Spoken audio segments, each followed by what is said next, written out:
Hello everyone, welcome back to my channel.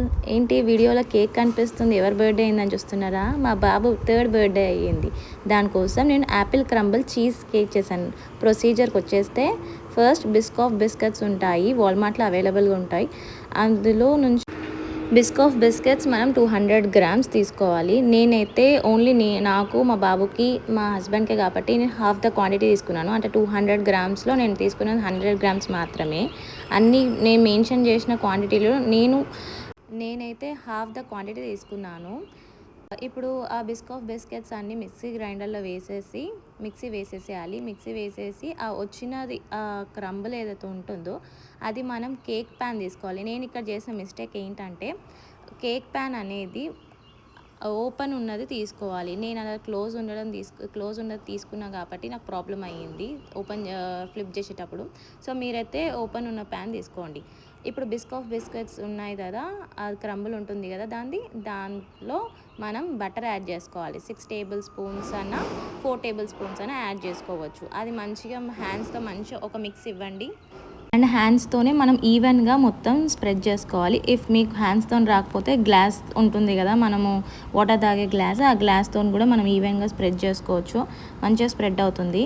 అలా spread చేసుకున్న తర్వాత మనము ఫ్రిడ్జ్లో 20 మినిట్స్ పెట్టాలి.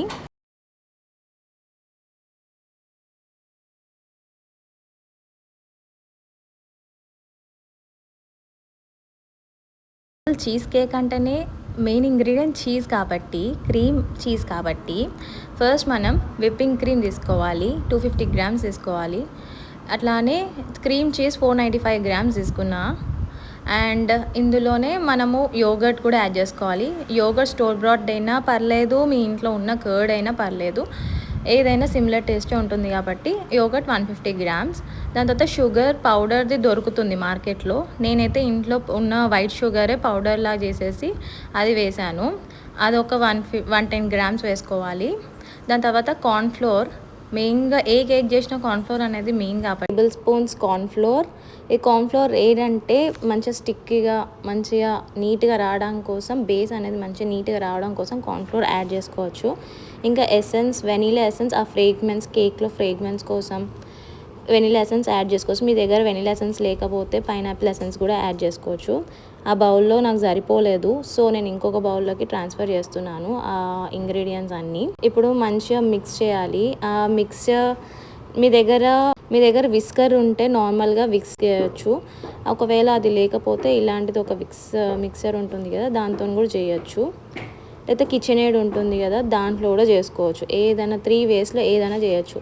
ఇప్పుడు లాస్ట్ కన్సిస్టెన్సీ అనేది ఇలా రావాలి. ఇట్లా ఫ్లిప్ చేస్తే కింద పడద్దు, ఇలా నించొని ఉండాలి. దాని తర్వాత ఫ్రిడ్జ్లో మనం పెట్టిన కేక్ బేస్ బిస్కెట్స్ ఉంది కదా, అది తీసి దానిపైన ఈ క్రీమ్ అంతా ఈవెన్గా స్ప్రెడ్ చేయాలి. ఫస్ట్ మీరు అంతా క్రీమ్ వేసేసుకొని దాని తర్వాత ఈవెన్గా స్ప్రెడ్ చేయండి. దాని తర్వాత ఒక 2-3 ట్యాప్స్ ఇవ్వండి, అది ఈవెన్గా అయిపోతుంది. ఒకవేళ అప్పటికి కాకపోతే స్పాచులాతో ఈవెన్గా స్ప్రెడ్ చేసేస్తే సరిపోతుంది.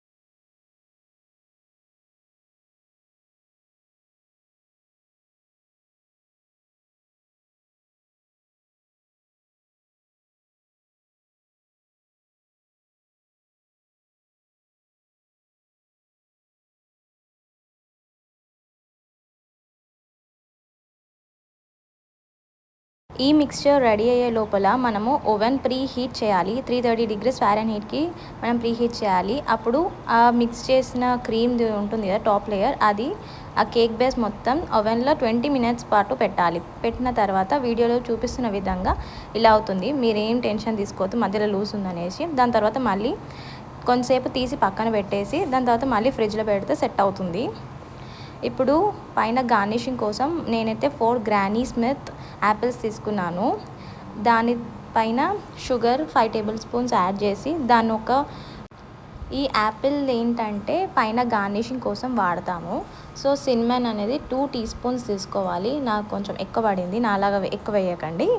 సో మొత్తం యాపిల్ అంతా స్మూత్ అయ్యేవాగా చేయాలి. దాని తర్వాత ఇంకా యాపిల్ క్రంబుల్ చీజ్ కేక్ కాబట్టి క్రంబుల్ కోసం మనం బటర్, ఇంకా మైదా ఆర్ ప్లెయిన్ ఫ్లోర్ తీసుకోవాలి. క్యాస్టర్ షుగర్ 4 టేబుల్ స్పూన్ తీసుకోవాలి. ఇక్కడ మీరు క్యాస్టర్ షుగర్ బదులు బ్రౌన్ షుగర్ ఏది ఉంటే అది అవైలబుల్గా అది చేయొచ్చు. దీని తర్వాత ఈ క్రంబుల్ చేసిన దాన్ని ఒక ప్యాన్లో తీసుకొని ఓవెన్లో పెట్టి బ్రౌన్ అయ్యే వరకు ఉంచాలి. నేను ఆ క్లిప్పింగ్ తీసుకోలేదు, క్లిప్పింగ్ మిస్ అయింది. ఆ టెక్స్ట్ చూసి మీరు ఫాలో అవ్వచ్చు. ఇప్పుడు Apple crumble cheese cake ready. ఈ యాపిల్ క్రంబుల్ చీజ్ కేక్ మీరు రెడీ చేసి మీ లవ్డ్ వన్స్కి ప్రజెంట్ చేయండి. Please don't forget to like, share and subscribe to my channel. Thank you.